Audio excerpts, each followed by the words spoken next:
Welcome to the 31st lecture of surface engineering.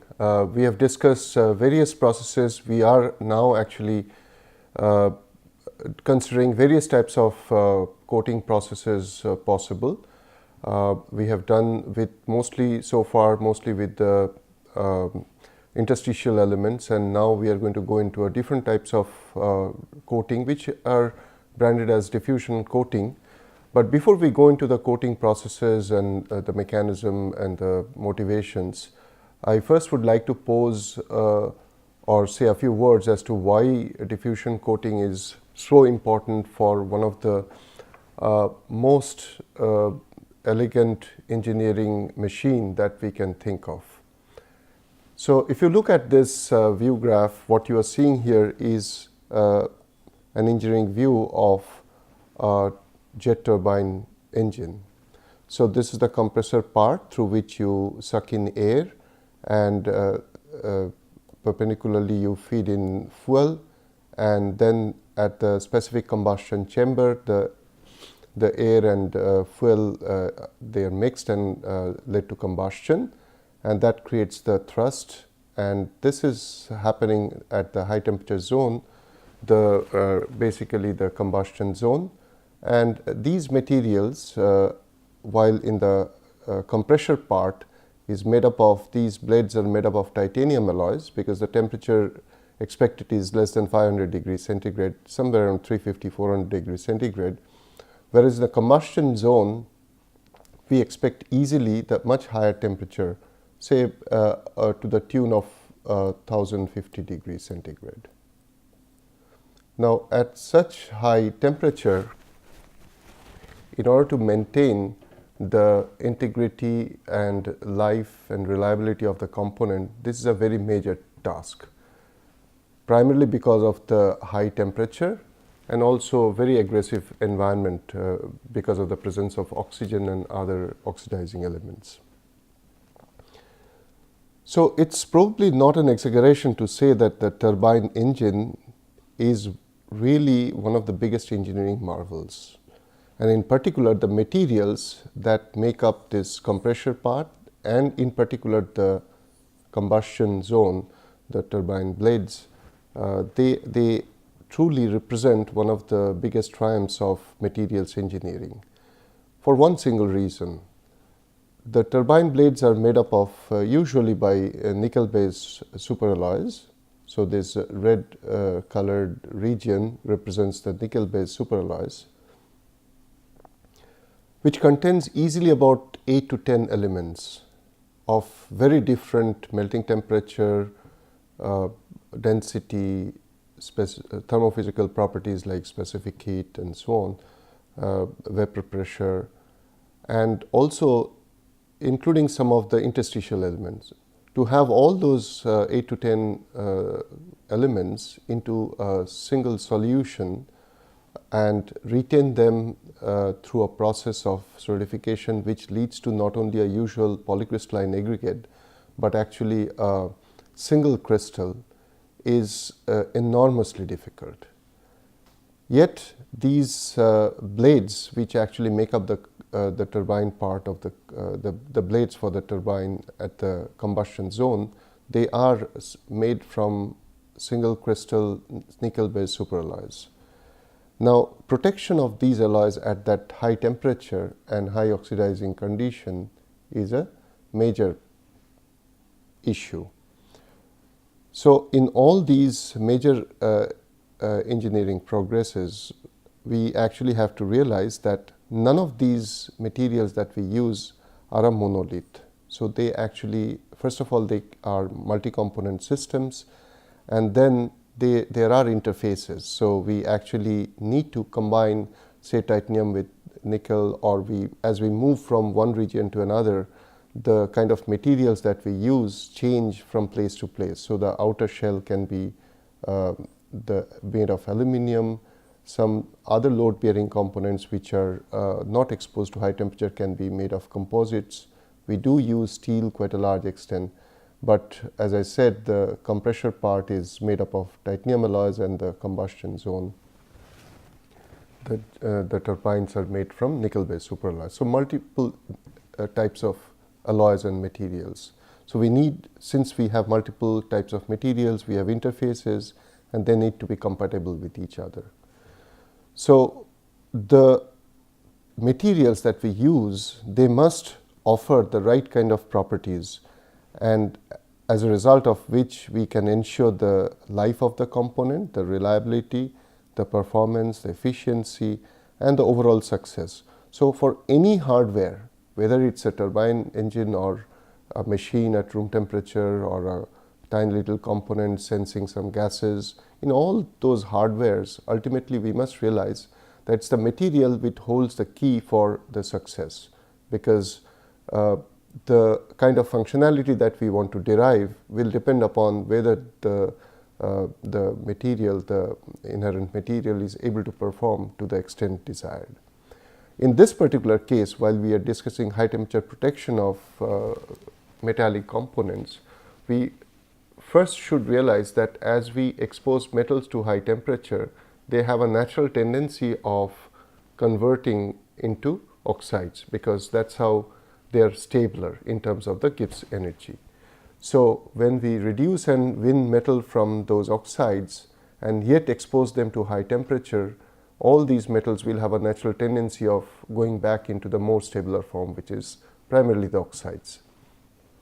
And the job at hand is how we protect them at high temperature, and that to one of the highest possible temperature where any kind of metallic system is exposed to for any type of engineering application. So the protection actually comes from diffusional coating, or so-called diffusion coating. So at this point, we have been talking about multiple processes, surface engineering processes, including carburizing, nitriding, and so on, which are diffusion based. And I did mention the importance of diffusion in such cases, but let's take a look at the exact mechanism and the kinetics of diffusional processes. So there are two types of diffusion one can think of when we actually have a steady state diffusion, and also a situation where we can have an unsteady state diffusion. So that means where the composition between two specific points changes or does not change. If it does not change, then we say steady state diffusion, and if it changes with time, then we say non-steady state or unsteady state diffusion. So in a steady state situation, we all know that we refer to the Fick's first law, where the flux per unit area will be proportional to the compositional gradient. And of course, D is the diffusion coefficient. The negative sign, as we all know, is because of the fact that composition actually decreases down the distance. To be more precise, actually, the diffusion rate depends more upon the partial molar free energy or the chemical component. So essentially, diffusion occurs down the chemical potential gradient. But herein, since we are not bringing the enthalpy component for our discussion here, we simply can say that the flux of diffusion under steady state will be proportional to the composition gradient.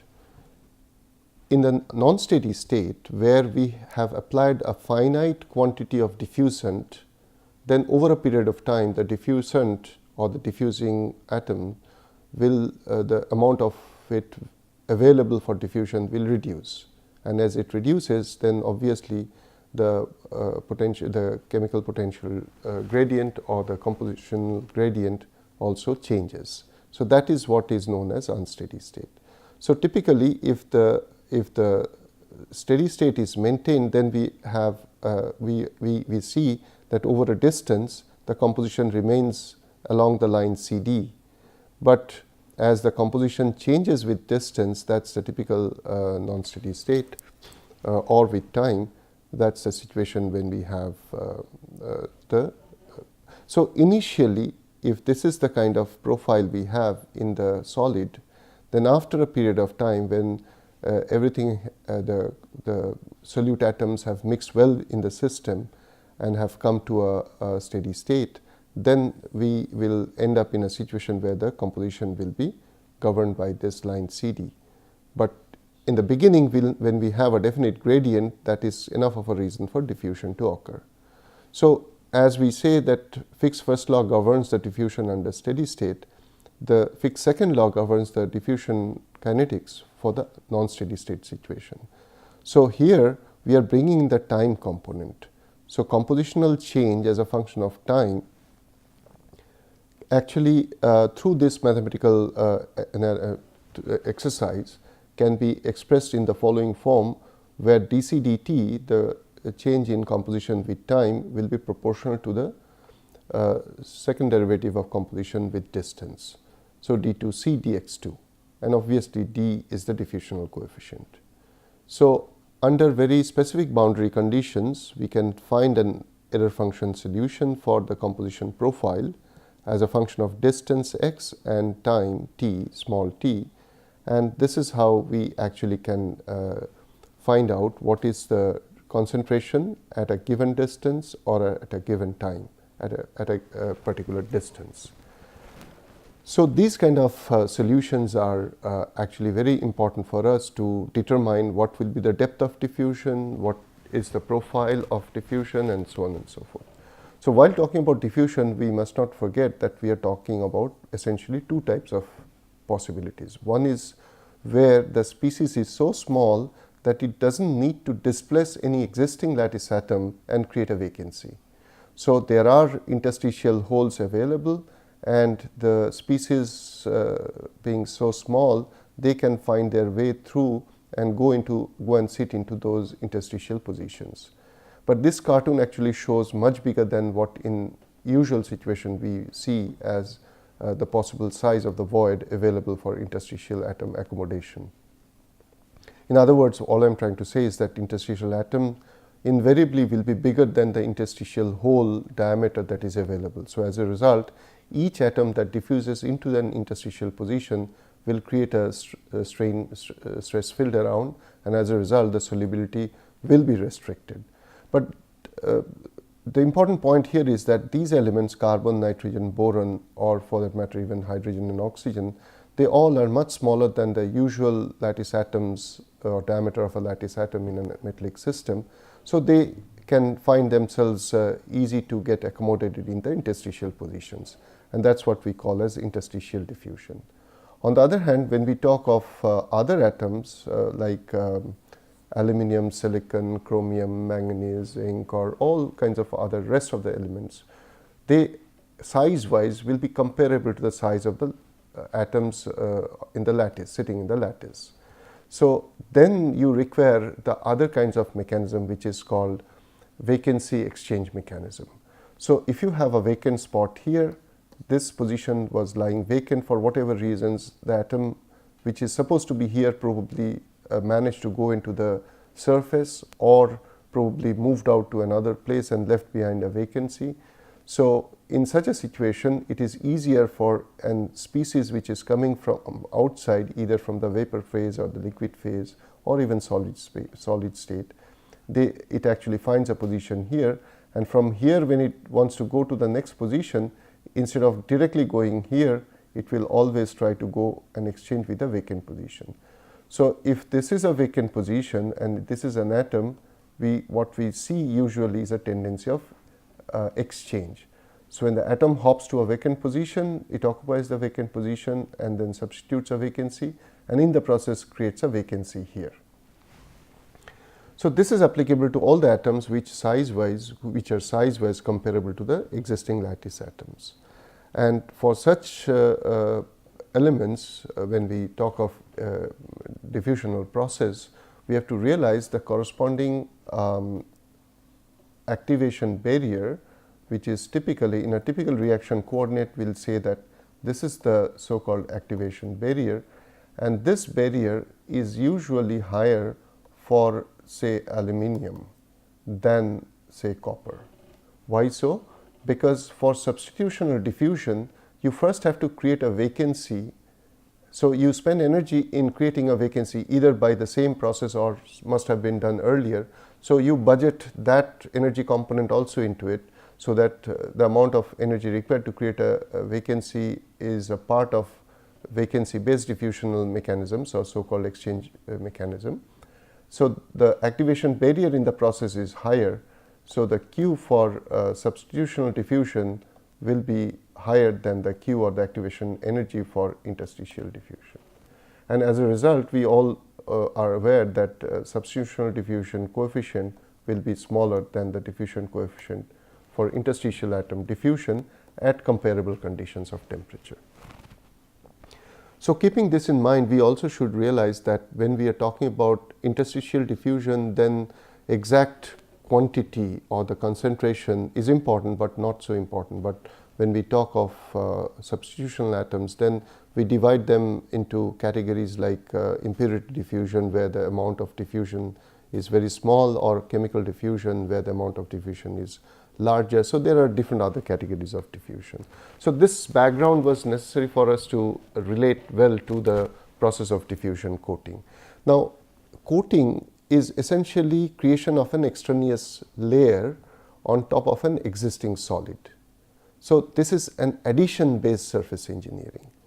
So in this and when we talk of diffusion coating, immediately you will think about the elements like aluminum, silicon and chromium, because these three elements have very high affinity for oxygen. And in the Illingham's diagram of standard Gibbs energy as a function of partial molar energy of oxygen, if you plot, you will see that these lines are usually always much lower than all other oxide lines for metals. So which means that they are the most stable oxides. Or if you have competition between a cation, some cation and aluminum for oxygen, obviously oxygen will win over because they have a higher affinity and also the oxide is stabler. So taking cue from this discussion, all the diffusion coatings which are used to protect, for example, the turbine blades at 1050 degrees centigrade, they are usually based on some coating which will have one of these elements, usually aluminum, because aluminum has very high affinity for oxygen. It creates an oxide layer on top, and this oxide layer will protect further ingress of oxygen from atmosphere into the metal, and as a result further oxidation or loss of metal will be prevented.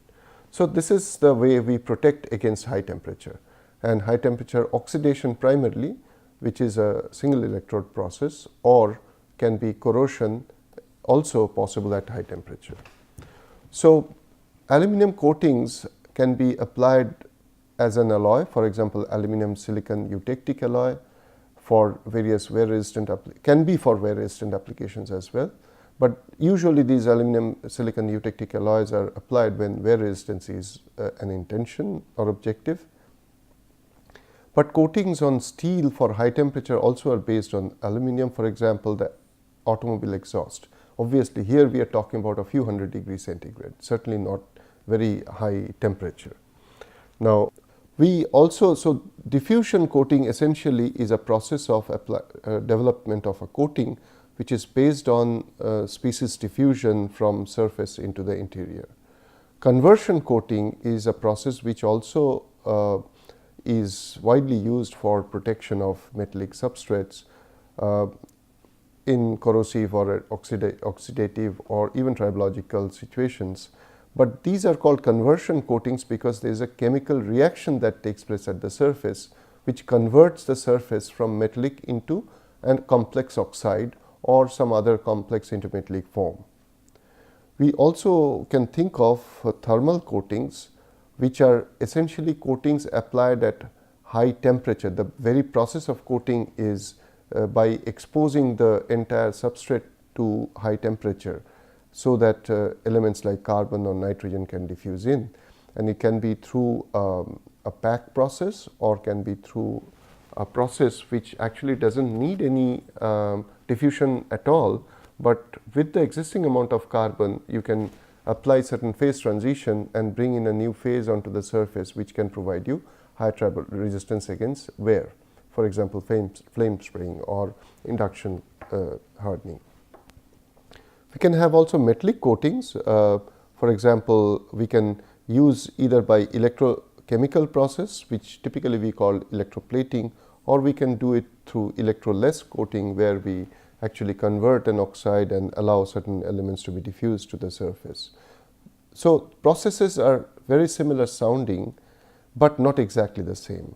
We can also deposit directly a thin layer, much less than of the order of a few micrometer or even less, either by physical vapor deposition or by chemical vapor deposition.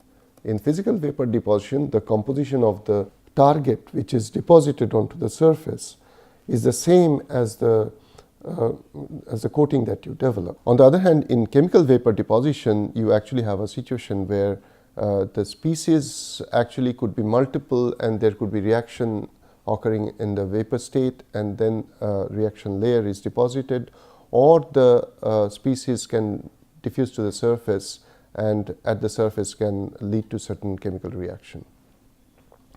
We can also have organic coatings, particularly on polymers or even on metallic substrates in the form of paints and lacquer, which actually provides a protective layer against any kind of scratch or other damages at room temperature. So in all these processes, be it diffusion coating, conversion coating, or metal, whatever we are discussing, they all actually are based on the principles of diffusion. So diffusion plays a very major role in creating these coatings. So what's the guiding principle for this? So for diffusion coating, we understand that we are talking about high temperature process, and main intention is to induce sufficient resistance against corrosion, oxidation, erosion, even in some cases wear and so on. So the coatings usually that are used are based on chromium, aluminum, silicon, typically for high temperature applications, high temperature resistance applications on superalloys like cobalt and nickel based superalloys, or on titanium, on steel, or refractory metals like molybdenum, tungsten, very high melting materials. Even they are prone to oxidation. So you need certain coating to prevent oxidation of those metals. So oxidation is essentially a degradation process which converts the precious metal into a non-usable form, which is oxide, because it's fairly brittle and non-workable. The process is based on solid state diffusion, as we have been saying all along, and the metal to be coated actually should have higher vapor pressure, because then only it can go into the vapor state very easily and saturate the atmosphere around with the vapor of the desired species, and which can subsequently get deposited onto the surface in nascent form and then start diffusing. So we need a hermetically sealed container, because we don't want oxygen to sneak into the chamber, because we all are aware that oxygen immediately will react with metal surface at high temperature and create an oxide layer. Moment it forms an oxide layer of the base metal itself, that oxide layer will actually create a barrier layer, and the desired species, say for example aluminum or chromium or silicon, will not be able to penetrate a layer which is iron oxide on top of steel. So the whole exercise will be futile. So we have to make sure that the chamber is not having oxygen, or even if it has oxygen, we should use some getters to kill that oxygen, residual oxygen, and make it completely vacuum, either in vacuum or completely a non-oxidizing atmosphere or reducing atmosphere. So we can, so typically when we apply aluminum, we call it aluminizing. When we apply chromium, we call it chrome plating. But this can be whenever we use the word plating, it usually involves an aqueous electrolyte or even a vapor state. We can apply molybdenum and call it molybdenizing, or manganese and call it manganizing, chrome calorizing. This is a solid state process, or chrome titanium plating, and so on. So plating, as I said, is a typically an aqueous or electrochemical process. Now, zinc, chromium, copper are also very popular materials for coating, but these are usually done through some liquid medium or a liquid electrolyte, and as they are a different subject altogether. We'll discuss separately when we discuss electrochemical deposition or plating. And they are performed in tank furnaces, maybe at room temperature, maybe at high temperature. The other process that we alluded to is called chemical vapor deposition, where actually they are exposed to high temperature, and then they can react in the vapor state and then deposit, or at the surface can react with the base metal and create a different composition.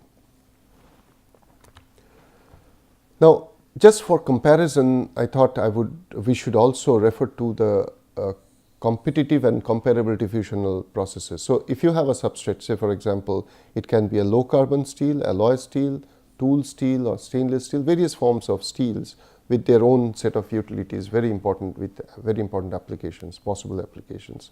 So, for low carbon steels, you can think of carburizing or cyaniding when we are talking about bringing in nitrogen, or nitrocarburizing when both nitrogen and carbon are introduced, or carbonitriding, depending on which is the preferred species. I mean, nitrocarburizing when nitrogen is preferred, or carbonitriding when carbon is preferred.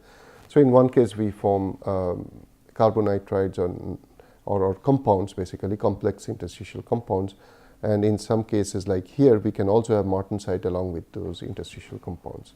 So, alloy steels actually can be coated with nitriding or iron nitriding process.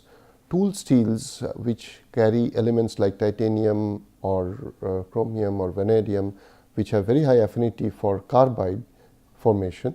So, they can be subjected to processes which can form some titanium carbides or boron, various kinds of borides. So, these processes like salt nitriding, iron nitriding, gas nitriding, they can lead to formation of coated layer onto the surface. On stainless steel, we can think of gas nitriding, titanium carbide formation, or iron nitriding and nitrocarburizing and so on. So, what's the difference, or what's the relevance here to bring in all these subjects? They all are based on interstitial diffusional process. They also are diffusional processes, hence they can be called diffusion coating, but they have their own names like nitriding, carburizing, carbonitriding and so on, just to distinguish the generic process of diffusional coating.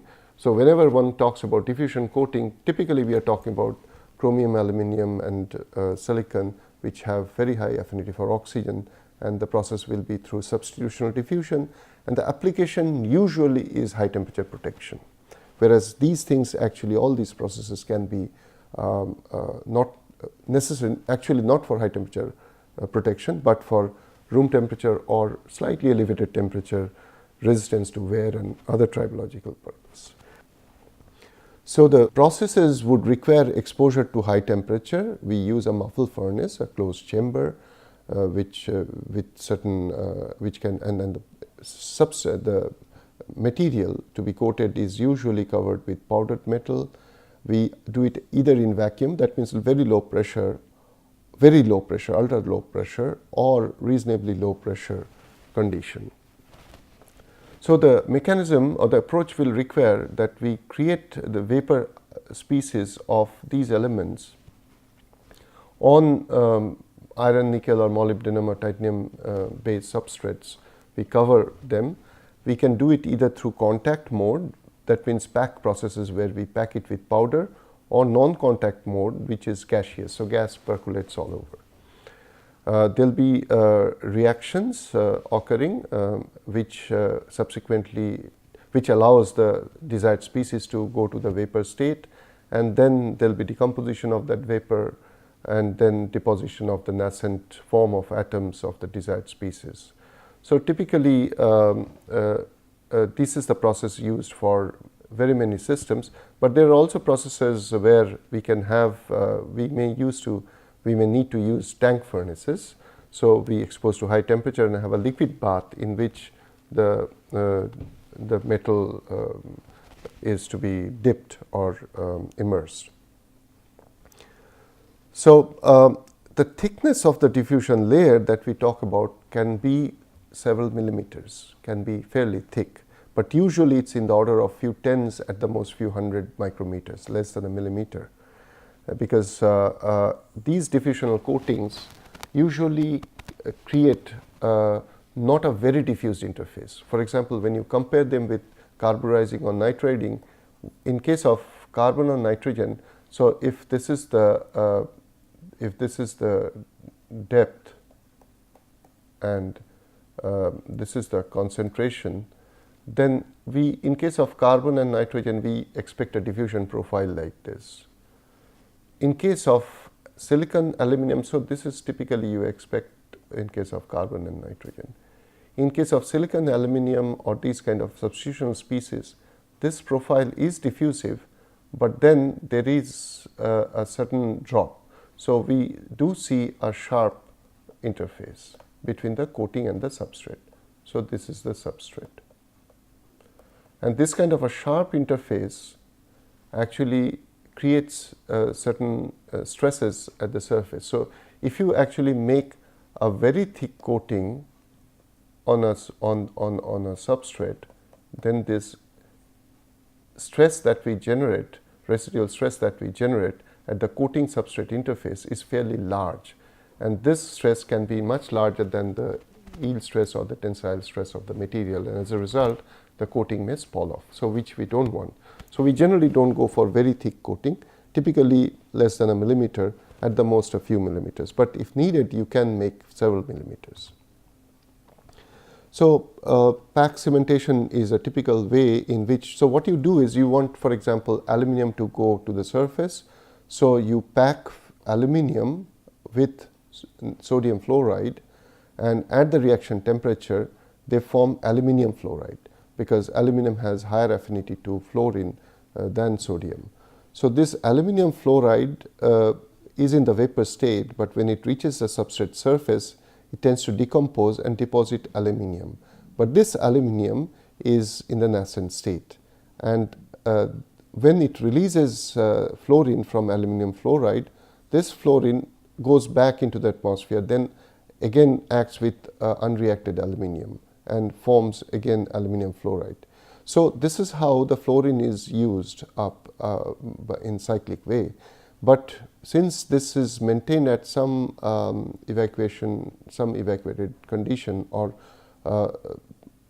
there is always a possibility of this gas going into different parts of the chamber or being sucked out by diffusional pump, the fluorine actually is an extremely corrosive material, extremely corrosive agent.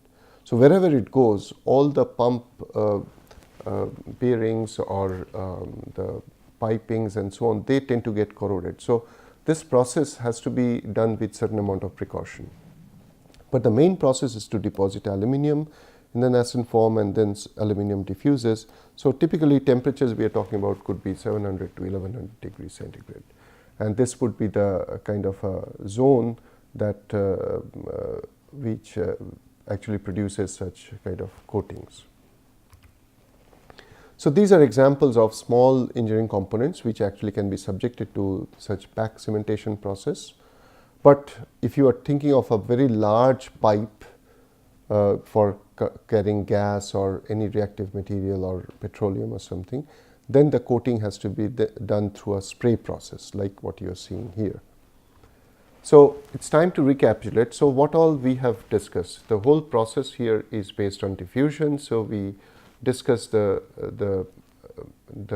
reason for diffusion, the driving force for diffusion, and the kinetics of diffusion. And we understood that in most of the industrial practices, we generally resort to non-steady state diffusion, where the Fick's second law is applicable, and the typical solution under certain boundary conditions allows us to predict the diffusion profile or composition profile both as a function of distance and time at a given depth, and that's what helps us to predict what would be the diffusion coating thickness for a particular condition. So we actually can have various types of coatings possible, and at the moment we are talking about diffusional coating. The main objective of diffusion coating is to create these aluminum rich or chromium rich layers, which actually when exposed to oxygen will form the oxide layer, and that would protect further oxidation. The elements that are say for example aluminum is appropriate for iron bearing substrates, but aluminum may not be appropriate for any other metal unless it has sufficient solubility in that metal. So we have to select which exactly is the most appropriate one. So among the three, aluminum, chromium and silicon, you choose elements depends upon the solubility and the kinds of phases they form either a solid solution or intermetallic phases. And we all are aware that intermetallic phases can cause a lot of stress at the surface. So we may not quite want such elements to diffuse, which have the tendency of formation of various types of intermetallic phases. So carburizing and nitriding, they are diffusional process. So in principle, one may argue that why not call them diffusion coating, but because their purpose and their the whole process has a slightly different approach, we generally give them a different name. We have discussed the various laws applicable for diffusional kinetics. We have understood the differences between interstitial diffusion and substitutional diffusion, and we understood why the activation barrier is lower and hence the rate faster for interstitial diffusion than substitutional diffusion. And diffusional coating is more suitable for oxidation resistance than wear resistance, is simply because for these the other processes, competing processes like carburizing or nitriding and so on, they are based on a particular mechanism which is not very stable at high temperature. Whereas diffusion coating creates certain oxides, particularly based on this chromium, aluminum and silicon, where these oxides are very stable at high temperature and can protect the substrate from further oxidation. So they are more suitable for high temperature oxidation resistance. So we come to the end of this lecture now, and now after this we'll discuss specifics of aluminum coating or chromium coating or silicon coating for high temperature oxidation resistance. Thank you very much.